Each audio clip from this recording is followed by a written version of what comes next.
Camera lang yan. Oo. Na niya. Kung maglulumaban siya, kung magat siya, makakagat niya yung leash kasi yun yung pinakamalapit sa kanya, hindi yung handler.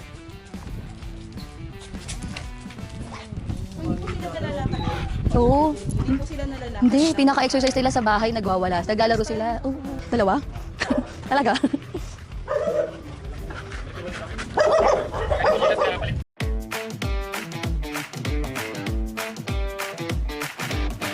Away sila nito, lately lang. Okay na naman. Lately lang, first second away nila yung duguan, kasing duguan sila. Etong isa, may sugat sa tenga, maliit lang naman. Aha. Pero ito, napuruhan sa kami.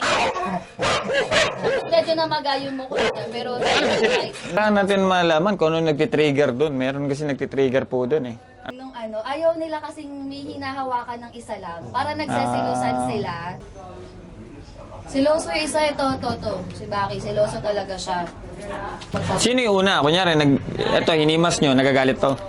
Baliktad. Pagka ito, hinimas nyo, nagagalit to. Doon nag-start yun yung huling awin na nagkagatan sila.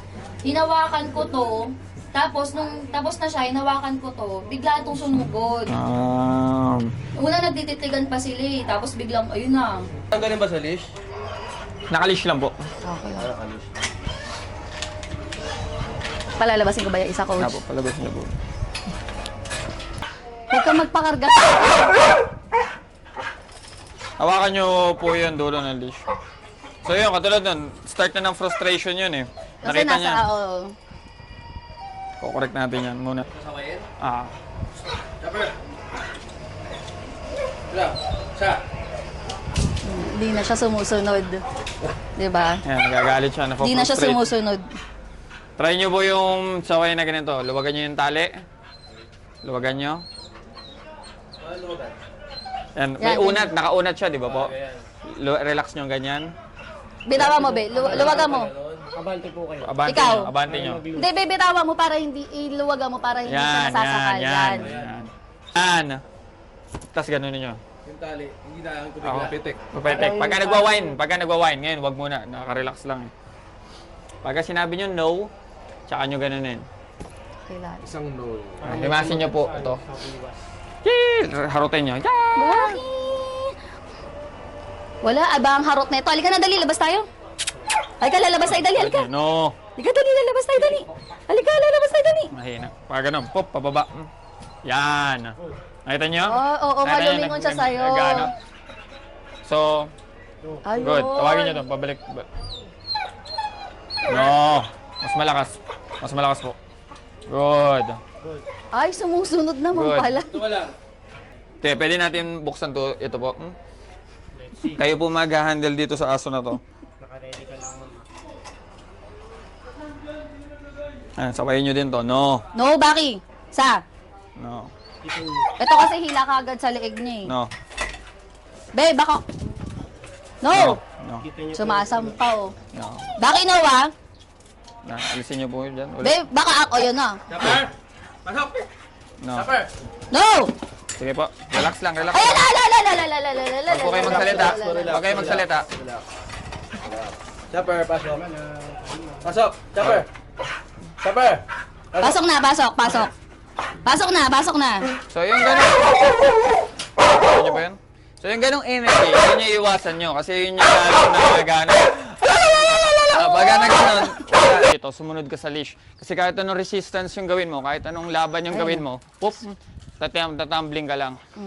Ayun, sumusunod na Yung siya. may hawak ng leash ang magdidictate nung kailangan mong gawin. So, soon, gagamitin natin yan sa kanila. Pag minanage natin sa loob ng bahay, leash yung gagamitin natin para turuan sa kanila kung ano yung ayaw sa hindi.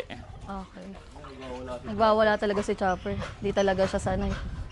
Kaya layo ka. Kaya natutunan yung leash biting. Wala siya lang. Gugulat na Tinatali lang niyo kami. po ba yan dyan sa kanila?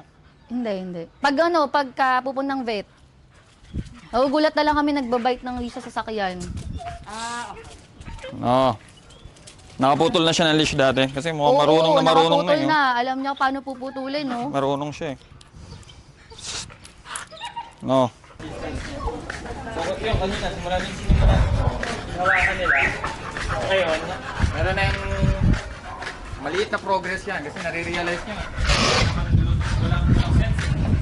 Gusto nyo puntahan yun, hindi niya mapuntahan, ginagagat niyo yung leash, hindi pa rin siya nakaka-abante doon, ginagagat niyo. Oh, dalawa? Talaga?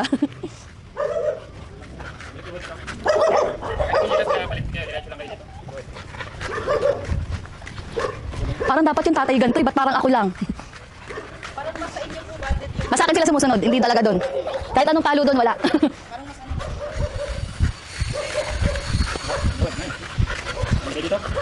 So yan, pabalik-balik lang, para the moment na maghihila sila, tingnan direction.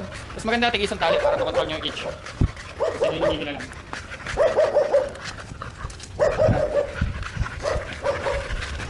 Lang nga kayo, pinahirapan nyo sila, sa akin na kayo susunod.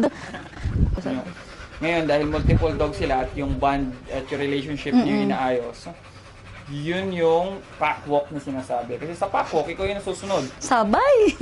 Pagka naglakad ka, humihinto din sila. Pagka nag-change ka ng direction, sumusunod dapat sila.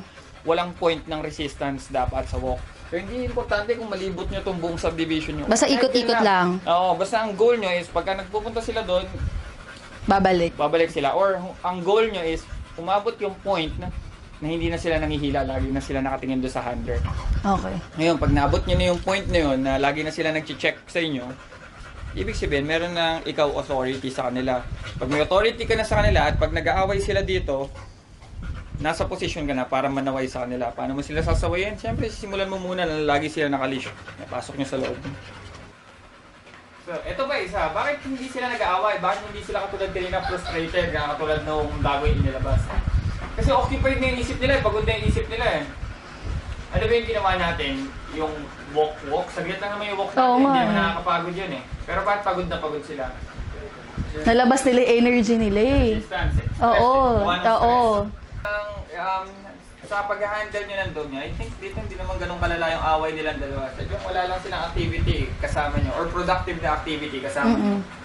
Kaya yung pent-up energy, Naiipon nila energy. wala silang mapaglagyan, binubuhos. Naiinis na.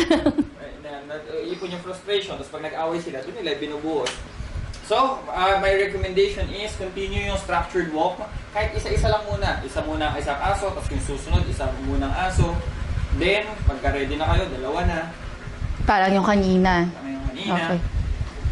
No. Huwag mo nang amoy-amoyin. Yan. So, lagi kayong papagitna.